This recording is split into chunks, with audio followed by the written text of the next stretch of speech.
자, 8장 보겠습니다. 창의력. 창의력 엄청 많이 이야기하죠.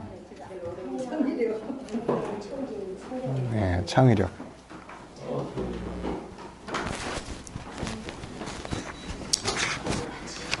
자, 나타난 지식과 숨겨진 지식. 뭔가 이해하죠? 나타난 지식은 뭐예요?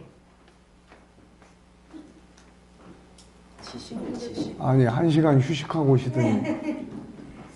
나타난 지식은 이미 사용되어진 것들을 학문으로 정리를 해서 공부를 하는 거예요, 이게. 아직 나타나지 않은 지식, 지혜. 네, 요거는 우리 머릿속에 들어있는 거예요, 이게. 그러니까 우리의 생각 속에 들어있는 거죠. 그러니까 요거를 이제 끌어내야 되는 거죠, 이게. 그렇다고 안에 거 끌어낸다고 자르면 네. 황금알을 낳는 오이가 아니라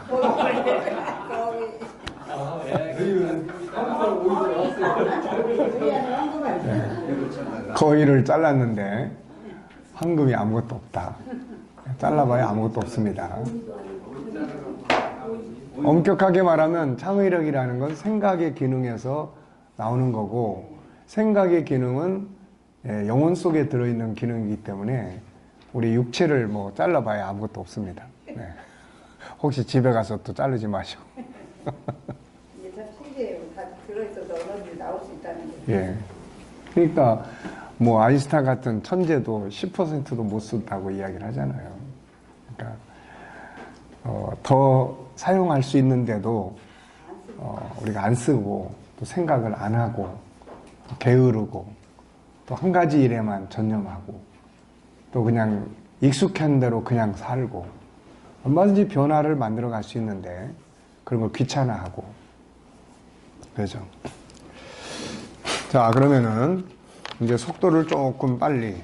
그래서 중요한 부분은 이제 우리가 앞에서 공부했던 이제 학습의 그런 지식적 학습과 이제 기술적 현장에서의 학습. 이 부분이 좀 중요하니까 여러분들이 좀 잘 기억하시고. 자, 창의력은 일단은 창의력의 의미와 중요성. 인간은 하나님을 닮은 존재다. 그래서 창조적 능력을 가지고 있다. 창조에서에는 무에서 유를 창조하는 것이 있고 유에서 유를 발견하거나 만들 수 있는 것이 있고 만들어진 것들을 변화시키는 변화의 창조가 있다. 이 중에서 인간이 할 수 있는 창조는 유에서 만들어진 거에서 그동안 몰랐던 거를 찾아내는 거죠. 그동안. 그러니까 똑같은 이제 예를 들어서 땅 속에 옛날에는 500m를 팔 수 있는 기술이 있기 때문에 500m 안에 있는 유전이 발견이 됐다. 근데 지금은 기술이 발전해가지고 뭐 1000m를 파고 내려간다. 그 1000m 밑에 있는 것을 이제 찾아내는 거죠. 이거를 유에서 유를 꺼낸다. 이렇게 이야기해요. 그 다음에 또 하나는 이건 이제 원료예요. 기름을 꺼냈어요. 근데 이 기름을 가지고 이제 다양한 것들을 이제 만들어내요. 이거를 이제 변화의 창조다. 이렇게 이야기를 해요. 무슨 말인지 아시겠죠? 변화의 창조다. 창의력이란 바로 만들어진 것들 속에서 새로운 것들을 발견해내는 것. 또 만들어진 것들을 새롭게 더 발전된 것으로 변화시킬 수 있는 지혜와 아이디어. 이거를 창의력이라고 이야기를 해요. 지적 재능 개발은 세상을 알고 통치하는 지식과 기술 개발. 여기에는 이미 사람의 생각이 밖으로 나와 사용되고 그것이 지식과 기술로 정리된 것인데 이건 배우는 거예요. 그래서 공부라고 이야기를 합니다. 그런데 인간 속에는 아직 밖으로 나타나지 않은 수많은 지식, 아이디어가 있죠. 지혜가 있어요. 이것들은 아직 나타나지 않고 사람들 속에 숨겨진 것들인데 이것들을 창의력이라고 이야기를 해요. 그래서 창의력의 의미는 새로운 생각이나 의견의 힘입니다. 이것은 순간적으로 떠오르기도 하고 이미 나타난 지식과 결합될 때 더 발전된 아이디어로 나타나기도 하죠. 그래서 기존의 거를 공부하면서 이거를 더 발전시킬 수 있는 변화의 아이디어를 만들 수도 있고 중요한 것은 이 창의력이 없으면 항상 어디에 머물러 있어요? 기존 지식과 기술. 기존 학문을 벗어날 수 없고, 기존 지식과 기술을 벗어날 수 없다는 것은 기존의 삶에서 더 앞으로 못 간다는 거죠, 이게. 인간의 문명 역시 항상 그 상태에 머물 수밖에 없게 되는 거죠. 그러므로 사람은 생각 속에 들어있는 새로운 지식과 지혜를 끊임없이 끌어내기 위해 노력을 해야 합니다. 감사한 것은 아직까지 인간이 발견하거나 만들어낸 것과 변화를 이룬 것들보다 발견되지 않은 것들과 인간이 만들어내지 못한 것들이 더 많다는 거죠, 이게. 그래서 끊임없이 새로운 것들을 찾아내고 만들고 변화시킬 수 있는 새로운 아이디어를 얻기 위한 생각의 힘, 곧 창의력. 창의 력. 력은 뭐예요? 힘이에요, 힘. 그래서 아이디어를 얻기 위한 생각의 힘이에요. 생각의 힘. 미국의 심리학자인 길퍼드는 그에 져서 지성의 자연에서 창의력을 지적 특성으로 보았고 7가지 지적 능력의 요소를 제시했다. 문제를 볼 줄 아는 능력, 주어진 시간 안에 보다 많은 아이디어를 생각하는 능력, 보다 융통성이 있는 사고 능력, 정보를 분석하고 종합하는 능력, 창의적인 사고 능력, 주어진 의미를 다시 정의하는 능력, 조잡한 것을 정교하게 만드는 능력. 자, 기억해 두자. 창의력이 발전되지 않으면 우리는 기존의 지식과 기술을 벗어날 수 없고 문명은 도태되는 거예요. 새로운 그릇으로 바꾸지 않으면 기존 그릇은 낡고 없어져서 무너지는 거죠. 중요한 것은 우리 안에는 나타난 지식과 기술보다는 아직 나타나지 않은 지식과 능력이 더 많다는 점이에요.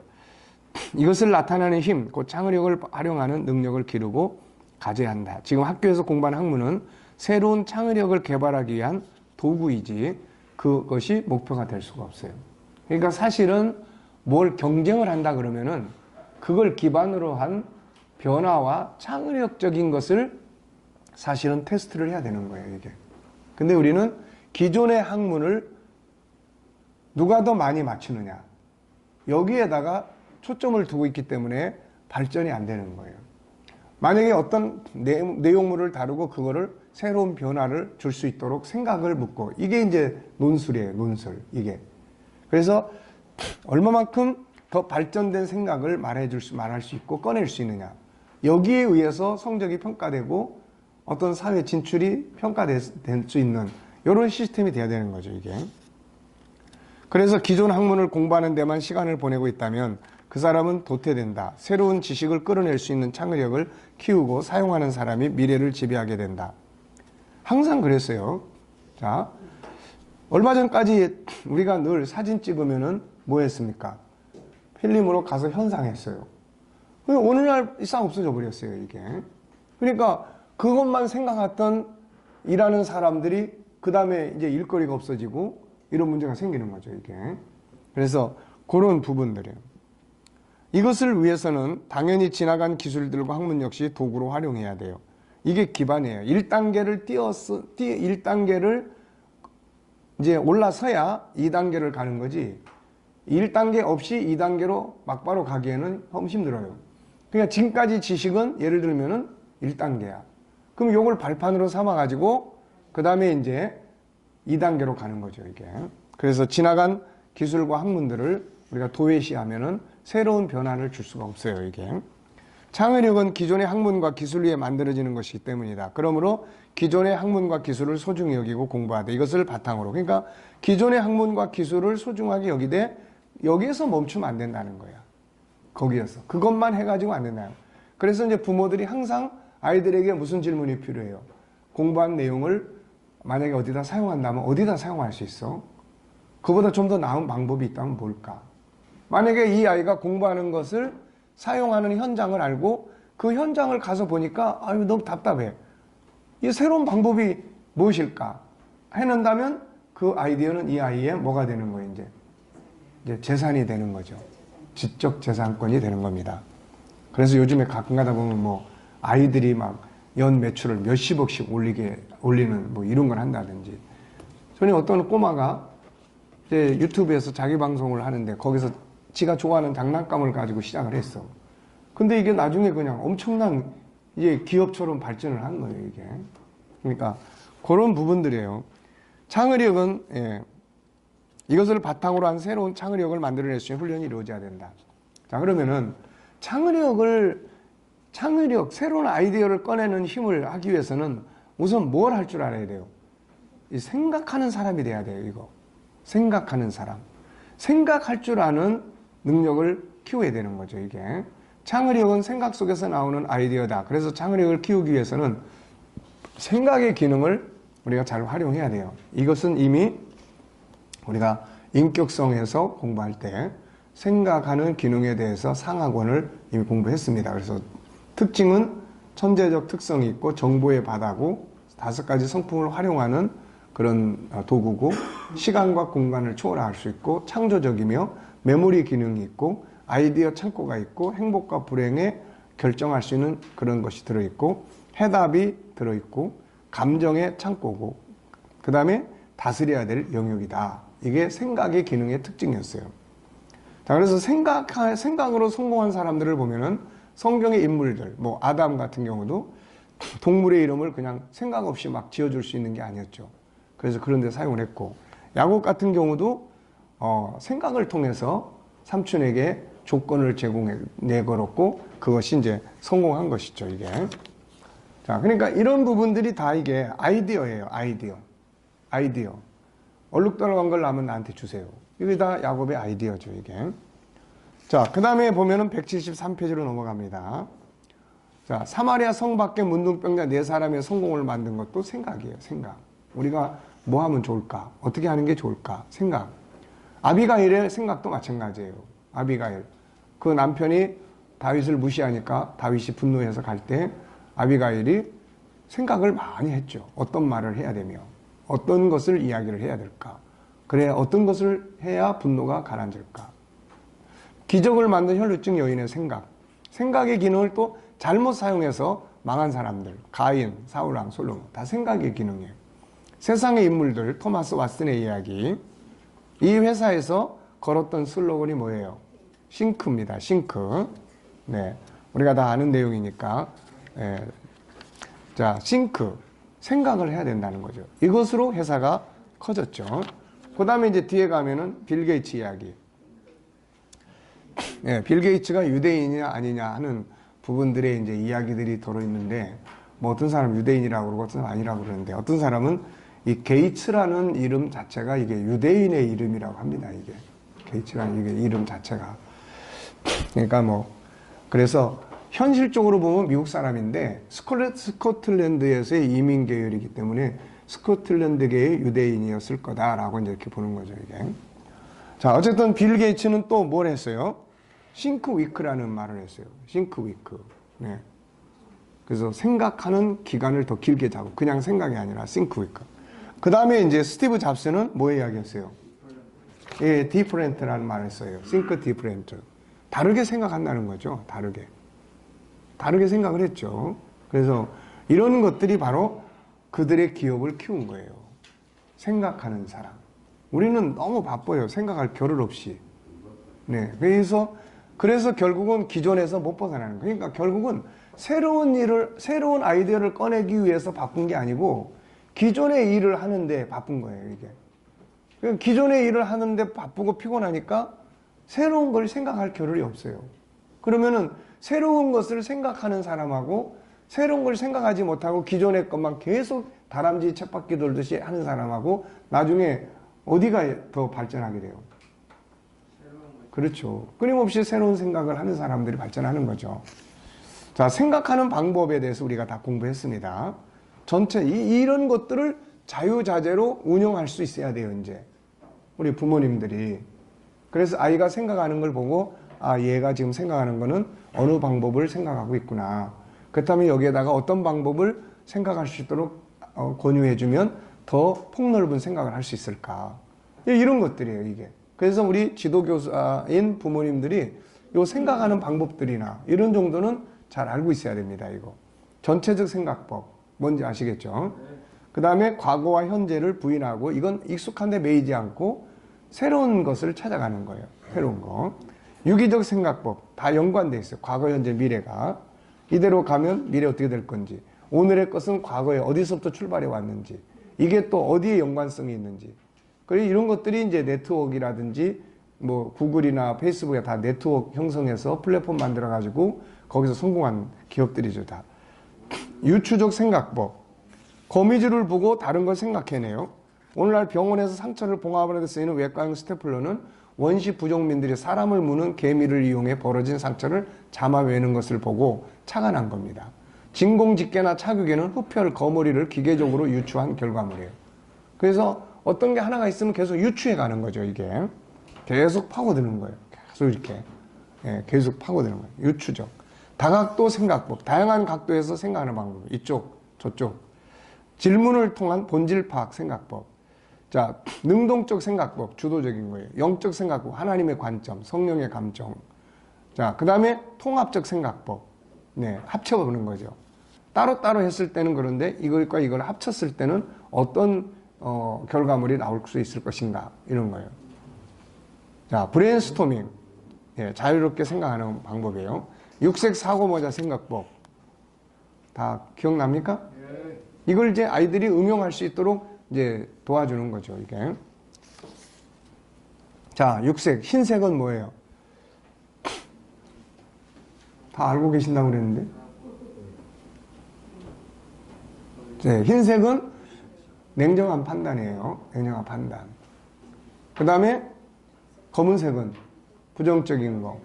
빨간색은, 적색은, 네, 적색은 감정적인 거예요. 감정적인 거. 우선 눈물부터 흘려. 감정적인 거. 그 다음에 황색은 긍정적인 거예요. 긍정적. 그 다음에 파란색.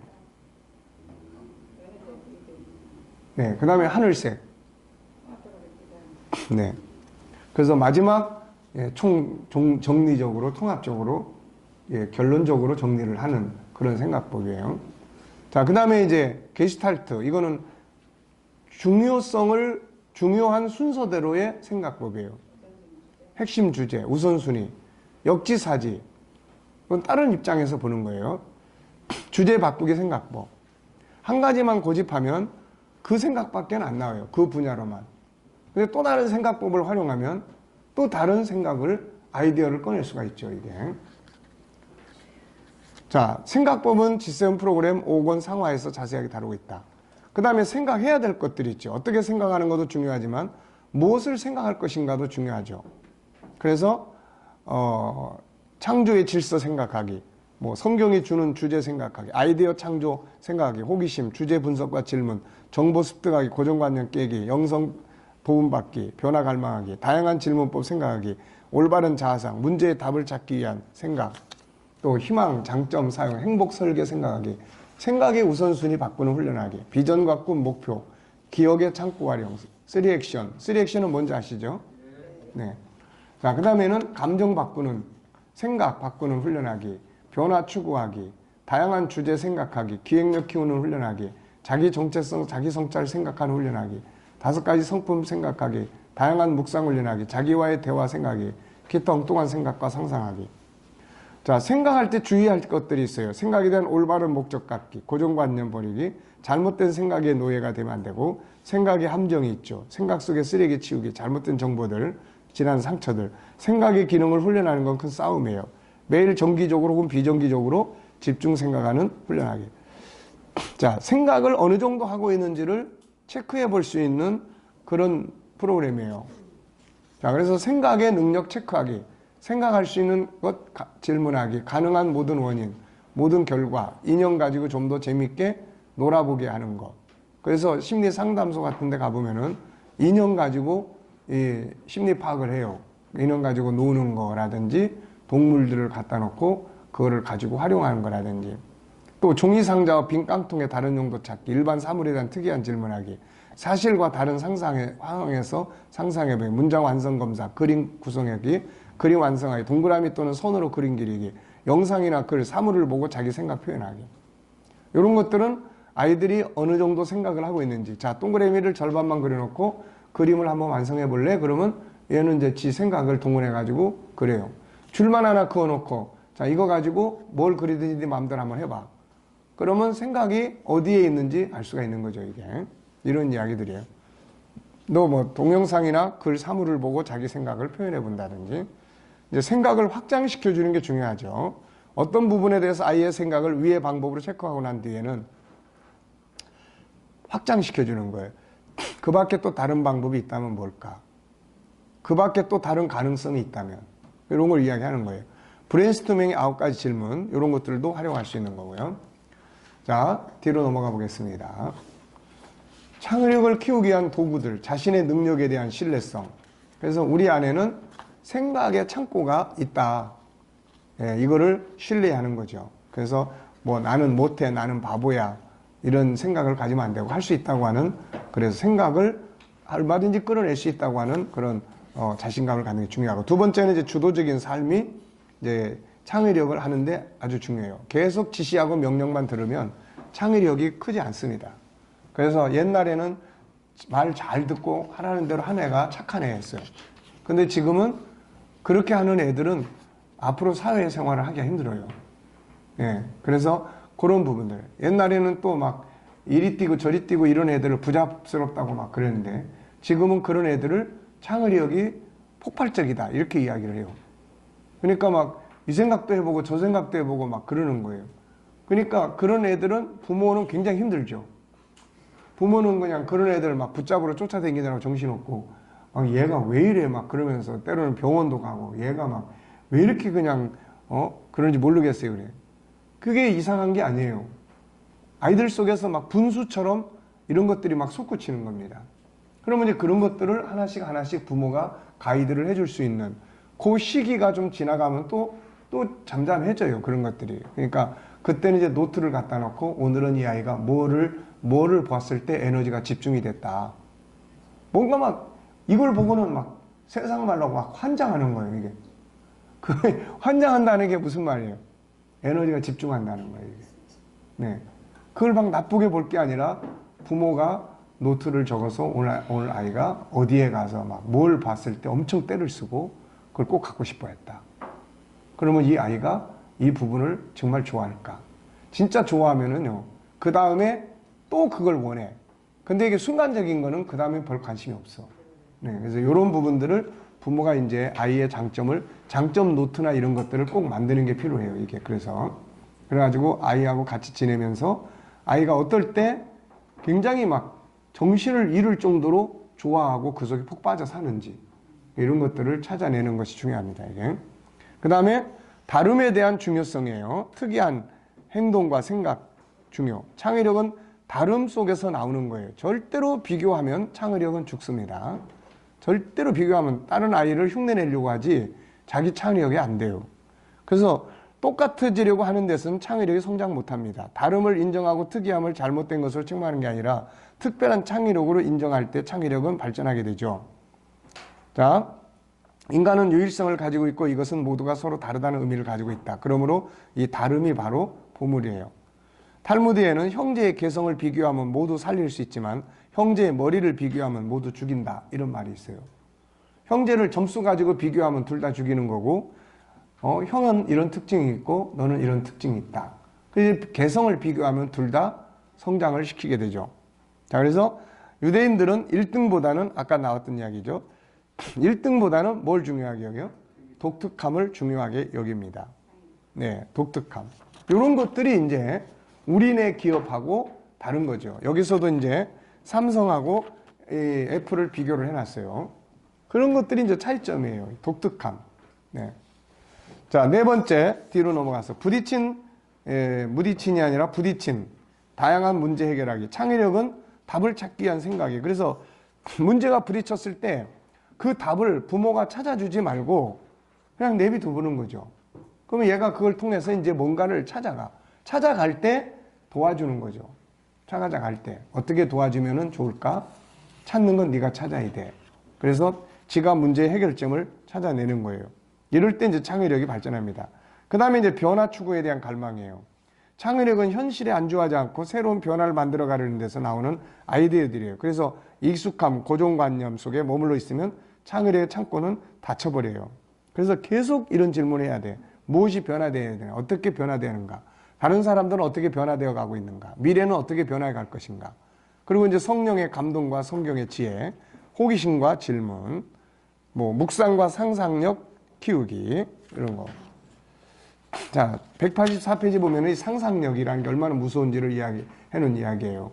제임스 네스멧 소령의 이야기인데 베트남 전쟁에 참전했다가 포로가 되어 장장 7년 동안 초등학생 한 명이 겨우 누울 수 있을 만한 독방에 갇혀 있었다. 그에게는 다른 죄수들과의 만남은커녕 대화와 운동조차 허락되지 않았다. 네스멧 소령이 할 수 있는 것은 둘 중 하나였다. 미쳐버리거나 상상의 나래를 펼치거나. 이 사람은 후자를 택했죠. 마음속에 골프장을 만듭니다. 그리고 생생하게 꿈을 꿨어요. 골프채를 친 자신의 모습을 골프장을 파릇하게 덮은 잔디를 곳곳에 서 있는 나무들을, 그 나무를 위 오르락내리락하는 다람쥐들, 그리고 얼굴을 스치는 바람, 하늘에 떠있는 구름, 함께 골프 치는 사람들을 얼마나 생생하게 상상을 했던지 그는 골프복의 촉감과 잔디 냄새와 다람쥐들이 잽싸게 움직이는 소리까지도 느끼고 맡고 들을 수 있다고 한다. 이 사람은 매일 4시간씩 상상의 18홀을 상상 속에서 돌았어요. 7년 뒤 자의 몸이 된 네스멧 소령이 골프채를 손에 쥐었는데 놀라운 거는 현실의 18홀을 돌고 놀랍게도 그는 첫 게임에서 70타를 쳐냈다. 뭐 우리는 이게 지금 뭐 얼마나 잘하는 건지 못하는 건지 잘 모르겠는데 어쨌든 간에 전혀 골프를 안 친 사람이 7년 동안 안 한 사람이 이게 계속 하는 사람처럼 잘 쳤다는 거죠. 그렇죠. 그러니까 상상의 세계 속에서 이 사람은 시간을 보낸 거예요, 이게. 그러니까 우리가 이런 깊은 상상의 세계 속에서 뭔가 아이디어를 만들어내고 그런 거죠, 이게. 생각은 시간과 공간을 초월한다. 그래서 현실과는 다른 수많은 상상을 할 수 있다. 그런데 놀라운 건 이 상상이 어느 날 현실이 되고 있다는 사실이다. 상상하는 힘을 길러라. 자, 생각의 시간 갖기. 그래서 창의력은 순간순간 떠오르기도 하지만 기본은 생각하는 시간을 갖는 일이에요. 아인슈타인은 이런 말 했죠. 내가 다른 사람보다 더 똑똑한 게 아니라 나는 어떤 문제 앞에서 다른 사람들보다 좀 더 많은 생각을 할 뿐이다. 네, 이런 이야기예요. 좀 더 많은 생각을 하는 거예요. 이 말이 옳다. 좀 더 많은 시간을 생각하는 데 투자하라. 운동하면서, 때론 묵상하면서, 때론 길을 걸으면서 생각의 시간을 가져보라. 자, 합체의 중요성이에요. 창의력은 나만의 생각을 가지고 하는 것보다는 다른 사람의 생각을 합칠 때 더 나은 창의력이 만들어집니다. 아이들이 게임을 하면서 자기 힘으로는 안 될 때는 합체하는 거죠. 자, 영적 세계와 합체. 기도하고 찬양하고 영감을 얻으면 아이디어가 더 많이 떠오르게 되죠. 다양한 정보, 다양한 세계의 여행, 경험, 봉사활동, 게임. 여기서 말하는 게임은 이 스마트폰 안에 있는 게임이 아니에요. 우리가 함께 움직일 수 있는 게임을 이야기합니다. 다양한 놀이, 게임을 통한 수업. 유대인들의 유치원은 고물상과 같다. 그곳에서 많은 경험을 통해 다양한 생각들을 하게 된다. 다양한 사람들과의 만남, 현장과의 만남, 다른 사람들의 경험, 지식, 과거, 현재의 학문과 기술, 다른 업종과의 관계, 독서죠. 독서는 아무리 강조해도 모자란다. 유대인들의 독서는 세계를 지배하는 원동력이 된다. 특히 그들은 성경과 탈무드를 기본 배경으로 하는 독서를 한다. 모든 지혜와 지식은 독서로부터 나온다. 우리 자녀들은 안타깝게도 독서하는 걸 잊어버리고 산다. 독서를 해도 목적이 있는 독서가 아니고 숙제로 하고 있어요. 아니면 노래방, 게임, 아니면 학원을 전전하면서 공부에 시달리고 있다. 참으로 안타까운 일이 아닐 수 없다. 더 안타까운 건 독서에 모범이 되는 부모도 많지 않다. 독서 없이 새로운 창의력을 개발한다는 것은 불가능한 이야기예요. 이건. 왜냐하면 새로운 변화의 창의력이라고 하는 것은 기존의 지식을 배경으로 해야 해요. 기존의 지식을. 그러니까 기존의 지식을 어디서 얻어요? 독서에서 얻는 거예요, 이게. 그래서 독서를 하면서 아이디어 창고가 열리는 거예요, 이게. 그런데 독서는 제일 좋은 독서가 뭐라고 그랬어요? 제일 좋은 독서는 하고 싶은 일들을 찾으면서 그 일에 맞는 책들을 읽도록 하는 거예요. 그러면 관심을 많이 갖게 돼요, 일단. 그리고 토론하는 독서예요. 한 권 전체가 아니더라도 한 페이지만 읽어도 다 읽는 것보다도 한 페이지 읽고 그 속에 들어있는 내용을, 주제들을 같이 나눌 수 있는 독서. 이걸 해야 돼요, 이거를. 근데 지금은 우리가 그냥 독서가 해야 된다 그러니까 아이들한테 뭔 책 읽고, 뭔 책 읽고, 뭔 책 읽고, 그러니까 막 읽어. 읽고 난 다음에 어떤 엄마는 자기가 읽어줘, 대신. 네. 이게 참, 우리나라는 뭐 봉사활동 대학교에서 한다 그러니까 엄마가 대신 가서 봉사해주고 점수표 받아와. 참, 이거 진짜 이게 답이 없어. 이게 안 되는 거예요, 다 이거. 네.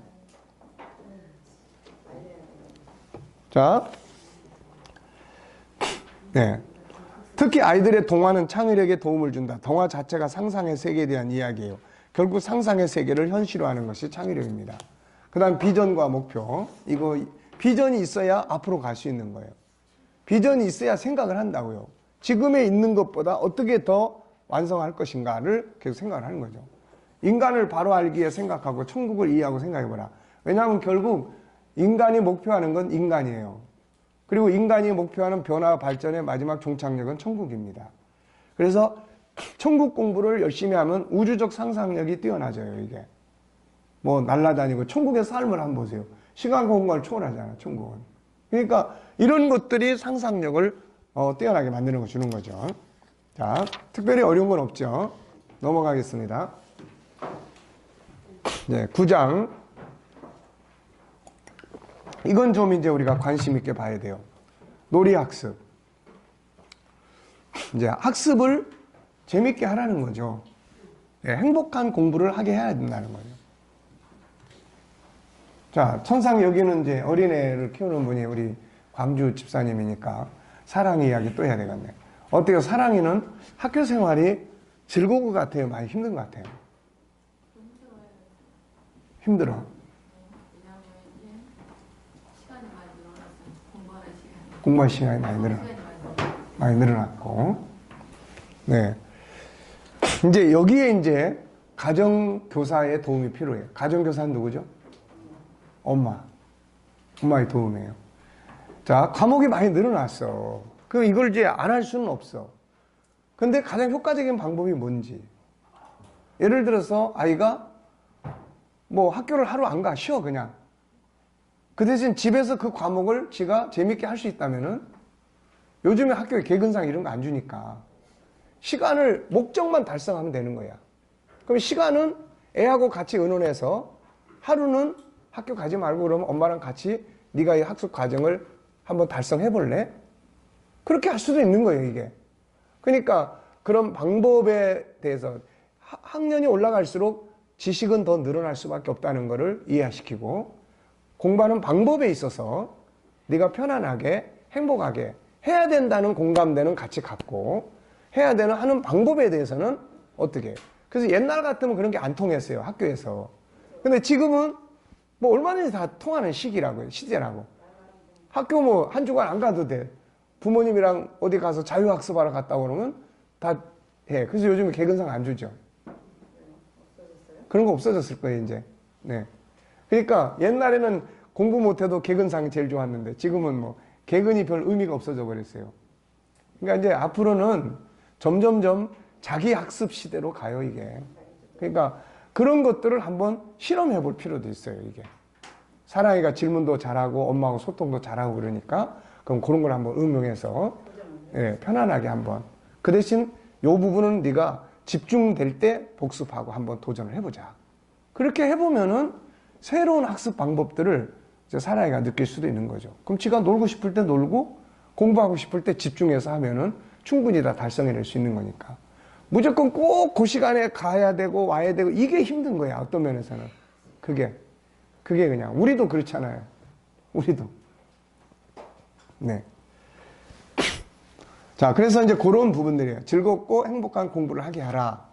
자, 인간 이해, 행복 권리 도와주기. 이게 이제 가장 중요한 거야. 일단은 무엇이든지 중요한 건 그걸 하는 사람이 뭐 해야 돼?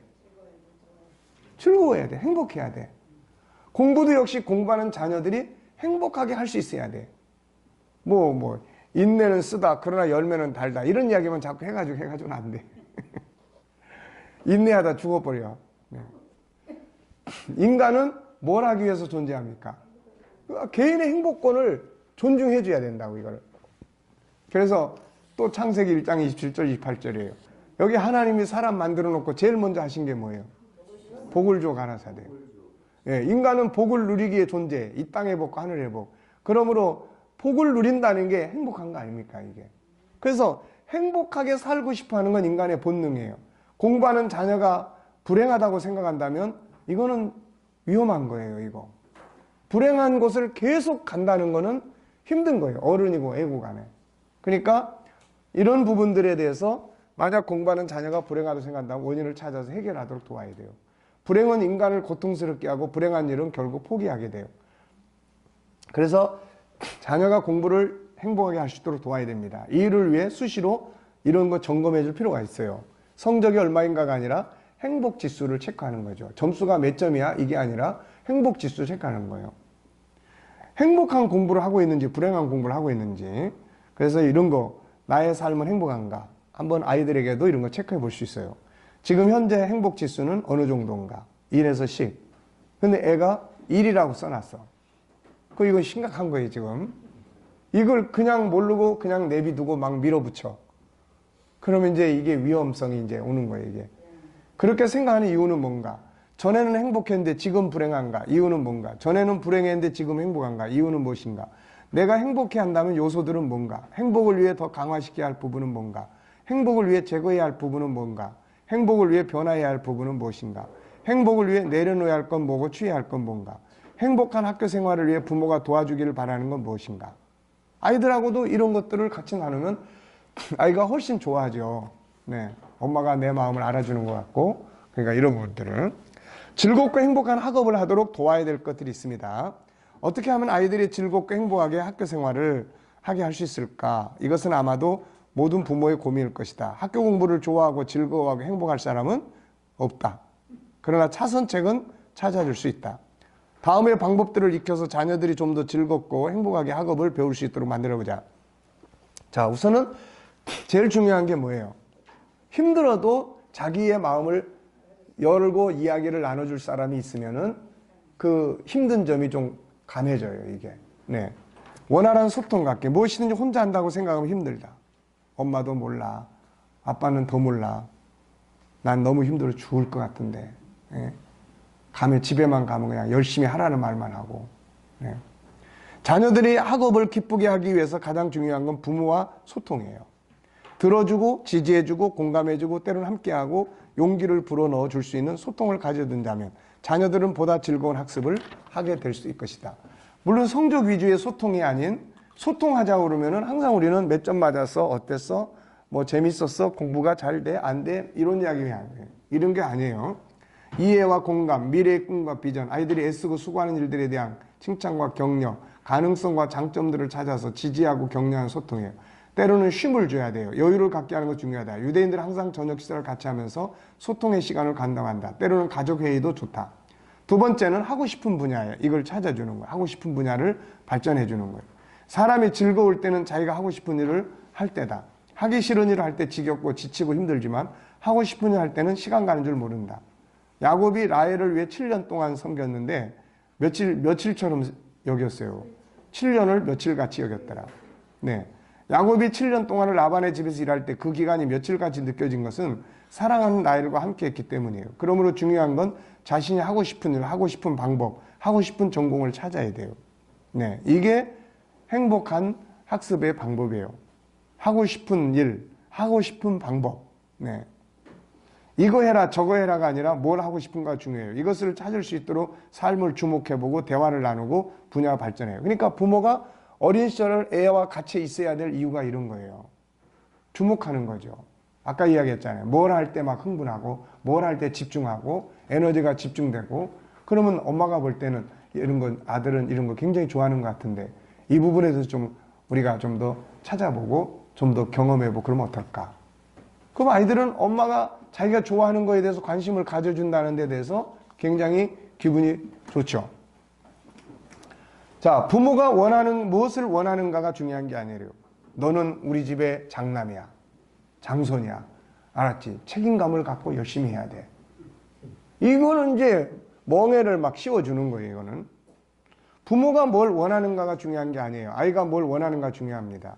물론 부모의 경험과 지혜를 나누는 건 중요해요. 무엇이 더 나은 인생을 살게 만드는지, 같은 시간을 해도 뭐가 더 나은 이익을 창출하는지, 아이가 가지고 있는 장점이 뭔지, 이왕이면 육체로 일하는 것보다 지혜로 일하는 게 더 낫다는 거, 이런 것들은 조언해 줄 수 있고 비교 토론할 수 있어요. 아이가 하겠다고 하는 일에 대해 어느 정도 알고 있는지, 그것의 장점은 뭔지, 실제로 그 일을 하는 사람들에 대해 어느 정도 알고 있는지, 필요하다면 수익은 어느 정도 되는지 등을 함께 토론하는 것도 바람직하고, 이때 중요한 건 아이의 생각을 무시하거나 야단을 쳐서 안 되고 끝까지 비교하고 더 나은 점들을 토론을 통해서 찾아갈 수 있도록 하는 거예요. 그 다음에 세 번째, 해야 할 의미를 찾아주는 거죠. 앞에서 살펴본 대로 공부해야 할 의미를 모르고 있다면 의미를 찾아주도록 해야 돼요. 의미를 찾으면 희망이 생깁니다. 하워드라는 사람 이야기 여기 또 나왔어요. 그래서 아르바이트를 해도 의미 찾는 거예요. 자, 뒷페이지로 넘어갑니다. 자, 어떤 직장인의 직장 의미 찾기. 거의 매일 동일한 업무를 처리하면서 지쳐버린 한 회사원이 있었다. 그만둘까 말까 계속 고민하다가 이런 생각을 하게 되었다. 그만두고 내 일을 해볼까? 내 일을 하려면 뭐가 필요하지? 경험, 사람, 관계, 고객, 업무 능력 등. 그러다 갑자기 이런 생각이 들었다. 그래, 그런 경험을 여기서 얻을 수 있지 않을까? 인간관계의 네트워크를 형성하기 위해서 지금의 업무는 많은 사람들을 만나게 되니까 이보다 더 좋은 상황은 없지 않은가? 더 나아가 월급까지 받으면서 내일을 준비할 수 있다는 건 일거양득이 아닌가. 여기까지 생각이 미치자 그는 자기 업무에 대해 새로운 의미를 갖게 된다. 자기를 위해 필요한 것들을 준비하는 현장, 월급까지 받아가면서 사람을 사귀고 경험을 쌓고 공부할 수 있는 현장. 이때부터 이 사람의 업무 자세는 달라지기 시작했다. 지겨웠던 일들이 한 사람이라도 더 만나려고 힘쓰게 되고 아무런 희망도 없던 일들이 희망으로 가득 차게 된다. 당연히 업무의 효율성도 발전하게 되죠. 자, 이게 다 뭐예요, 이게? 자기 일이라고 생각을 하면 사람은 더 열심히 하게 돼 있어요. 그래서 공부하는 것도 어떤 의미가 그 속에 들어있는지 의미를 자꾸 찾아내서 발견하도록 하는 거죠. 부모가 모범이 되어주기. 누군가가 옆에서 함께 가주면 힘이 돼요. 아이들에겐 독서를 하라고 하면서 부모는 TV나 스마트폰, 게임에 몰두하면 이건 결코 행복한 독서가 될 수 없어. 속에서 부글부글 끓어요. 자녀에게 뭘 하라고 하기 전에 부모가 모범을 보이는 것이 자녀로 하여금 행복한 학습의 방법이에요. 자, 그 다음에 주도적 학습 계획 짜기. 이건 뭐 계속 이야기 나오는 겁니다. 그래서 지가 계획을 짜게 하는 거죠. 주도적 삶이란 지시와 명령에 따라 움직이는 기계적인 삶이 아니고 스스로 주인의식을 가지고 계획하고 도전하고 변화시켜가는 삶이다. 학업이나 재능개발 역시 마찬가지다. 스스로 다양한 질문하고 답을 찾아가고 학습 역시 스스로 해야 할 이유를 분명히 인식하고 스스로 계획을 세워서 나아가게 해야 한다. 부모나 주변의 사람들은 아이가 스스로 자기를 찾아갈 수 있도록 좋은 질문을 해주고 좋은 경험과 자원들을 제공해주고 아이가 선택하는 방법과 길을 지지하고 협력하면 된다. 그러니까 아까도 이야기했지만은 그렇게 과목이 늘어나고 그렇게 했을 경우에 중요한 목표는 얘가 이 과목을 이해하게끔 해주는 거예요. 제일 중요한 건. 학교를 가냐 안 가냐가 중요한 게 아니라 이 과목을 이해할 수 있도록 만들어주는 거죠. 그래서 가서 듣고 이해하는 것이 더 이해하는데 더 좋은 방법인지 아니면 지가 엄마랑 같이 있으면서 지가 공부를 해서 터득해 나가는 것이 더 좋을 수 있을지 이런 건 뭐 얼마든지 그거는 방법의 문제예요. 그건. 근데 우리 나이 든 사람들의 고정 개념 속에는 뭐가 있습니까? 그래도 항상 학교는 가야 돼 라는 개념이에요. 이게. 네. 자, 여기 주도적인 삶의 결과 우리가 앞에서 다 봤습니다. 뒤로 넘어갑니다. 자, 196페이지. 그래서 아이 스스로가 중요한 가장 효과적 학습 방법을 찾도록 도와줘야 돼요. 어느 것이 가장 효과적인지. 아이 스스로가 가장 효과적인 학습 계획을 짜게 해야 됩니다. 부모는 아이의 선택과 계획을 지지하고 지원하고 선택한 계획을 만약에 성공하지 못했다면 격려해주고 그동안 수고한 거 격려해주고 계속 또 변화시켜야 될 부분이 뭐가 있는지를 같이 의논하면 되죠. 왜 잘 안 됐을까? 문제점은 어디에 있을까?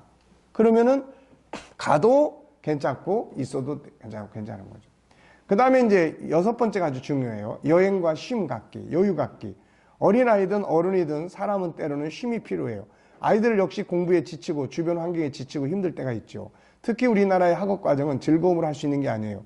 주어진 과정을 남보다 더 빠르게 따라가야 하는 부담을 갖게 하는 교육이고 마치 노동의 현장에서 누가 더 빨리 완벽하게 일을 하는 것 같아요. 쉼 없이 진행되는 수업, 현장이 아닌 학문에 집중된 교육, 남보다 더 잘해야 하는 경쟁심, 학교 수업이 끝나도 계속되는 학원 수업, 현재 과정도 따라가기 힘든데 미리 공부해야 하는 선행학습 등 이게 일주일도 아니고 한 달, 두 달 뭐 계속되는 거예요. 이게 숨이 막히는 거죠. 이게 뭐 한 달만 이렇게 하면 돼. 그 다음부터는 굉장히 자유로워져. 이러면 참을 수가 있는데 이게 뭐 1주, 2주, 한 달, 두 달, 한 학기 뭐 방학 때면 또 여유롭습니까? 방학 때면 이제 더 많이 돌아야 되냐, 이제. 네. 교육은 남과 경쟁하는 게 아니에요. 부모들이 보통 아이를 학원에 보내고 하는 거는 아이의 성적 관리도 성적 관리지만 이게 이제 불안함이에요, 불안함. 네. 그러니까 그 불안함을 해소시킬 수 있다면 안 보내도 된다는 이야기죠, 이게. 그래서 교육은 남과 경쟁하는 게 아니고 자기를 찾아가고 자기를 개발해가는 일이에요. 중요한 것은 사람은 누구나 억압을 받으면 고통스럽다는 점이에요. 그래서 하나님께서도 율법에서도 뭘 하게 합니까? 안식년 갖게 하고 안식일을 갖게 하고. 그래서 애들도 안식이 필요한 거야. 안식이. 무조건 많은 시간을 책상 앞에 있다고 해서 성적이 오르는 것도 아니다. 그러므로 적당한 쉼을 갖도록 해야 되는 거예요. 부모는 먼저 자녀에게 힘들고 수고하는 걸 격려 지지하고 실제적 도움이 필요한 부분이 뭔지를 찾아서 함께 도와주고 토요일이나 주일은 자유하게 하고 쉼을 갖게 해야 돼요, 이게. 그러니까 토요일이나 일요일은 쉼을 가져야 되는데 이게 토요일 날도 학원에 쫓아가야 되고 뭐 일요일도 요즘 애들 보니까 우리도 애들 예배를 11시 반에 했다가 다시 9시로 바꿨어. 저 중고등부 애들. 왜 그러냐고 그랬더니 학원 가야 되니까 이거. 참 이게 기가 막힌 거예요, 도대체 이게. 애들이 무슨 이게 공부하는 기계도 아니잖아, 이게 지금. 응? 그러니까 애들이 병들 수밖에 없는 거예요. 어떤 애들은 견디지 못해서 그냥 생명을 버리는 애들도 생길 수밖에 없는 거예요. 희망이 없잖아, 이게. 애들의 입장에서 봤을 때는 초등학교, 중학교, 고등학교 이 자그마치 12년이라는 기나긴 시간을 이렇게 살아야 된다는 걸 생각하면 참, 네. 그래서 토요일, 주일은 자유하게 해줘야 돼. 자유하게. 네. 필요하다면 여행 등을 통해서 내면의 자유와 쉼을 얻게 하고, 그러면서 공부가 왜 필요한지, 어느 분야를 하는 게 좋을지, 어떻게 하는 게 가장 효과적인지, 이런 걸 스스로 찾아가도록 계속 도와줘야 돼요, 이게. 그래서 이게 바로 이제 조금이라도 그래도 좀 더 편안한 공부, 부담 없이 할 수 있는, 지가 찾아서 할 수 있는 이런 것들이 되는 거죠. 네. 이 대한민국 부모님들이 다 이 책을 공부를 해야 되는데. 교육감 해야 돼. 참, 네. 교육감이라 정작 부모가 네. 다 모여. 제가요, 우리가 이제 책을 만들어 가면서 계속 보완해 가고 있잖아요. 이 책을 제가 토요일 날 이제 인쇄해서 딱 정리 다시 한번 보고 제가 이 책을 내 품에 안고 하나님 앞에 감사의 기도를 했어요. 이 책을 발행할 수 있게 해서 참으로 너무 감사하다. 왜냐하면 이거 그만큼 중요한 거야, 이게. 우리가 지금까지 공부한 것들은 다 중요하지만 이거는 자녀들과의 관계 속에서 지금 당장의 현실 속에서 학업과 그 속에서 부딪히고 있는 수많은 문제들을 이걸 풀어가야 된다고, 이게 지금. 예. 자, 그 다음에 이제 취미생활이에요. 자, 노래와 스포츠. 사람은 기본적으로 노래를 부르도록 창조가 됐습니다. 활동하도록, 움직이도록 설계가 되어 있어요. 그래서 춤추고 노래하는 거는 이건 기본이야, 이거는. 그래서 청소년들이 예능을 좋아하고 스포츠를 좋아하는 거예요. 그러므로 억지로 하는 취미생활이 아니라 스스로 좋아하는 노래와 스포츠들을 할 수 있도록 해야 합니다. 사람들은 공부라고 하면 책상 앞에서 책과 씨름하는 것만 생각하지만 사실 공부란 삶 전체를 배우고 익히고 훈련한 거죠. 물론 꼭 노래와 스포츠가 아니더라도 자녀들의 취미생활을 존중해주고 그것을 격려 지지하며 더욱 잘할 수 있도록 도움으로써 그것을 통해 즐거운 삶이 될 수 있도록 도와야 돼요. 요즘에 애들이 뭐 하고 싶어 그러면 많이 하는 것 중에 하나가 유튜버예요, 유튜버. 네. 그런데 부모들은 그걸 못하게 한다고요. 그거를. 공부에 지장이 있다고. 근데 그거를 적극적으로 도와줘야 돼요. 적극적으로. 잘 할 수 있게끔.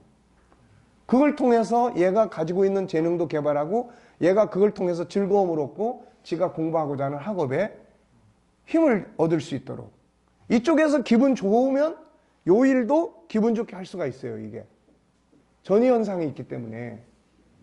무슨 말인지 아시겠습니까? 우리가 어떤 일에 막 기분이 좋아 보세요. 그러면 다른 힘든 일도 기분 좋게 할 수가 있어. 근데 한쪽 일에 되게 막 기분 나쁘고 열받고 막 그러면은 이쪽 일도 그냥 하려면 스트레스 받고 짜증내고 막 그렇게 되는 거예요, 이게. 네. 그래서 취미생활. 인생의 목적은 즐겁고 행복하게 사는 것이라는 걸, 이걸 잊으면 안 돼요. 그 다음에 보상받기, 칭찬, 지지, 물질적 보상. 행복하고 즐거운 삶, 학업을 하기 위해서는 적당한 보상이 필요하다. 수고의 보상이 따를 때 수고할 수 있는 의욕이 생긴다. 그리고 수고가 고통이 아니라 기대감과 즐거움을 갖게 하는 거죠. 보상은 사람을 기쁘게 하고 즐겁게 합니다. 네, 그래서 칭찬과 지지의 보상. 사람은 누구나 자기가 하고 있는 일에 대해서 칭찬받고 지지를 받으면 기분이 좋고 즐겁죠. 그러나 항상 못하는 부분만 지적당하고 꾸중 들으면 하고 싶은 의욕이 사라지고 마음에 상처 갖게 되고 삐뚤어진 삶을 살게 되는 원인이 돼요. 그러므로 못하는 부분을 찾아 지적하기보다는 잘하는 부분, 수고하고 애쓰는 부분을 찾아서 지지하고 칭찬하는 것이 중요합니다. 이게 실수예요, 실수. 실수로 이렇게 된 겁니다. 네, 실루가 아니고 실수. 실수를 해서 야단을 맞을 것이라고 생각했는데 부모가 야단 치는 것이 아니라 오히려 염려해주고 그걸 통해서 배우는 것이라고 말해주면 얘는 얼마나 그게 감격스러운 일입니까, 이게. 문제가 있다고 해서 지적하고 책망하는 건 해결점이 아니에요. 오히려 그걸 통해서 배우는 것이 뭔지, 그렇게 했을 때 힘든 점이 뭔지, 나아가서 그렇게 행동하게 된 원인이 뭔지, 그 속에서 배우고 발전시킬 것은 없는지 걸 살펴서 도와줄 수 있어야 됩니다. 자, 부모가 아이가 실수하면 화를 엄청 내는 사람이 있어요. 그 배경을 들여다보면 부모의 열등감이에요. 부모의 열등감. 부모가 아이에 대한 기대감이 커요. 왜? 자기의 열등감을 아이를 통해서 해결하려고 하는 거예요. 근데 아이가 그 기대에 못 미쳐요. 그러면 화를 낼 때 아이가 잘못한 거에 대한 화는 1, 2 정도면 충분한데 5를 쏟아. 이건 자기 열등감이 거기 쏟아지는 거예요, 이게. 네. 물질적 보상이 어차피 부모는 자녀들에게 먹을 것도 사주고 장난감, 옷, 용돈도 다양한 물질을 투자합니다. 그렇다면 아이가 뭔가를 이루어갈 때 혹은 애쓰고 수고할 때 격려와 위로를 주기 위해서 물질적 보상을 해주는 건 중요합니다. 이거를 잘못됐다고 보면 안 돼요. 통장을 만들어서 아이들에게 그런 적금이라 이런 거 가르치고 나서 어떤 일정에 아이가 열심히 수고하고 애써서 하면은 통장 속에다가 적금을 더 올려준다든지. 그럼 아이는 자기 재산이 늘어가는 것 때문에 굉장히 기분이 좋죠, 이게. 네. 열심히 살아가는 사람들에게 보상의 원칙을 가장 잘 지켜주시는 분은 하나님이세요. 그분은 사람들을 공짜로 일하라고 하는 분이 아닙니다. 그분은 행한 대로, 심은 대로 거두리라는 원칙을 지켜주시는 분이에요. 그분의 말씀을 지켜 행하면 엄청난 보상을 한다고 약속을 하고 있습니다. 그래서 애굽에서도 노예로 일했던 이스라엘 백성들을 그냥 내보내게 하지 않았어요. 사람은 노예로 부려먹었지만 하나님은 다 거두게 한 거예요. 요셉이 보디발 장군이나 형제들한테 보상받고 위로금 받은 거 아무것도 없지만 하나님이 다 갚아준 거예요. 그러니까 하나님은 보상을 철저하게 하시는 분이세요. 그러니까 이걸 우리도 잘 활용할 수 있어야 됩니다.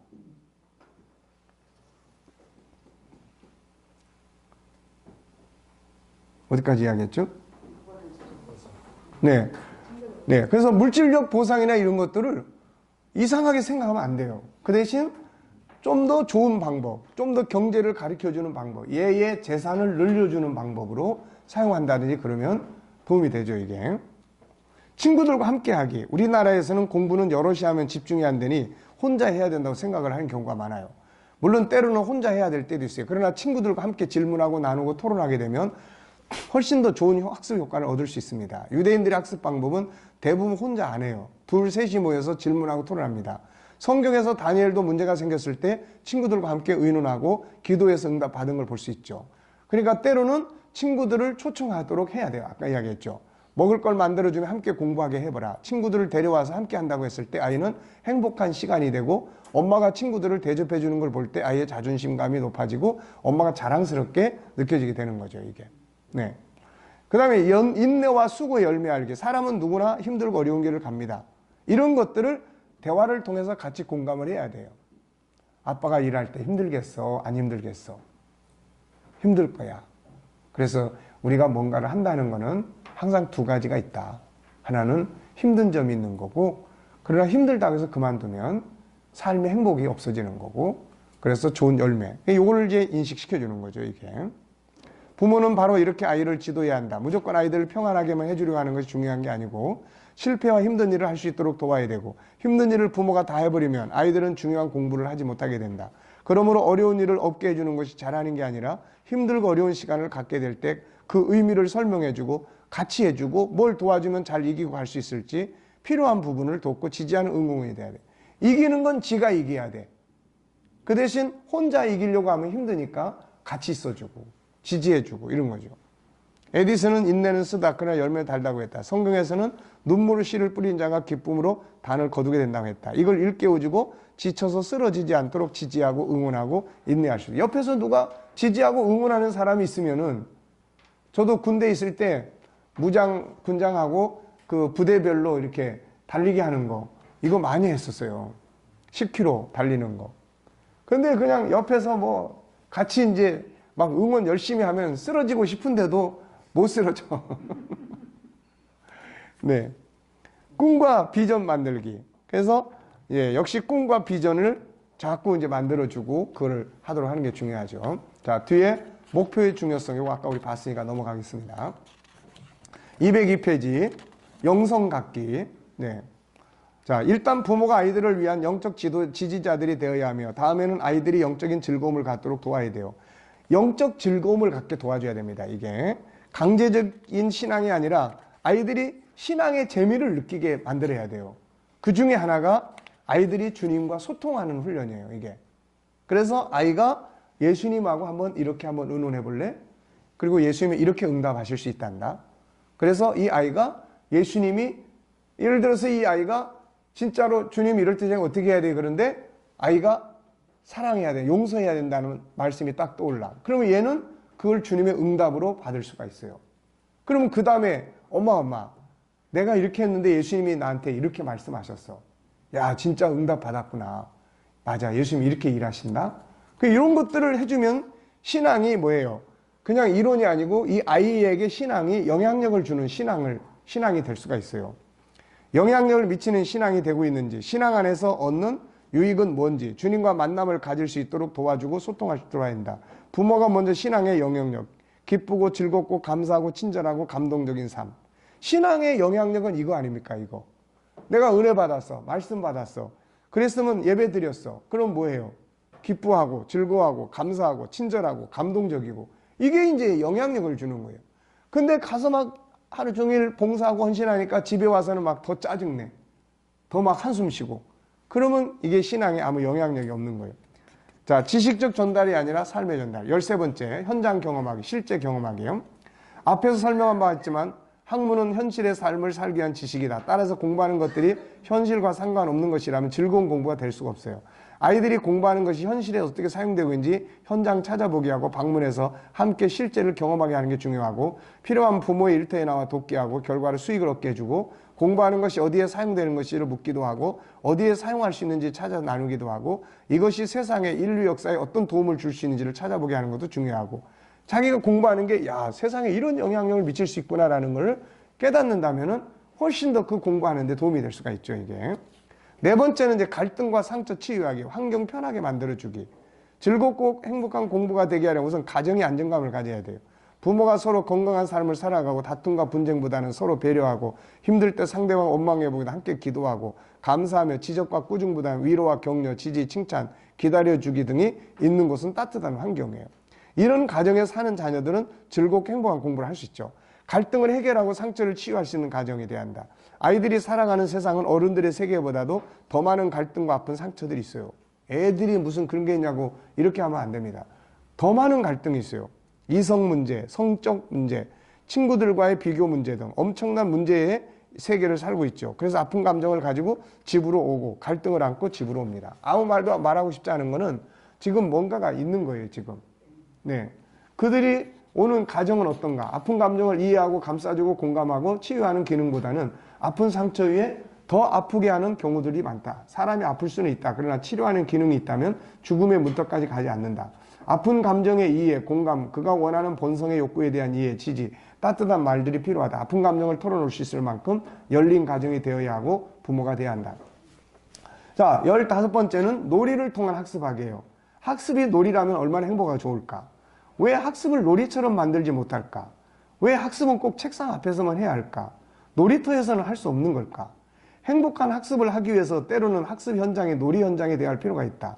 부모는 이것에 관심을 기울여야 한다. 사람들은 놀이는 학습이 아니고 노는 시간에만 하는 것이고 학습은 책상 앞에서만 해야 한다는 생각들을 가지고 있다. 이거는 바꿔야 할 고정관념이다. 이스라엘의 유치원이나 초등학교 교실에는 어느 곳이나 책상 옆에 각종 게임 상자를 보관해두는 가구가 세워져 있다. 때로는 선생님께 선생님 저는 이 게임을 하고 싶은데요. 그러면은 그 시간에 얘는 그 공부 안 해. 그 가르치는 공부. 그 대신에 수업 시간에도 친구들과 모여서 게임을 한다.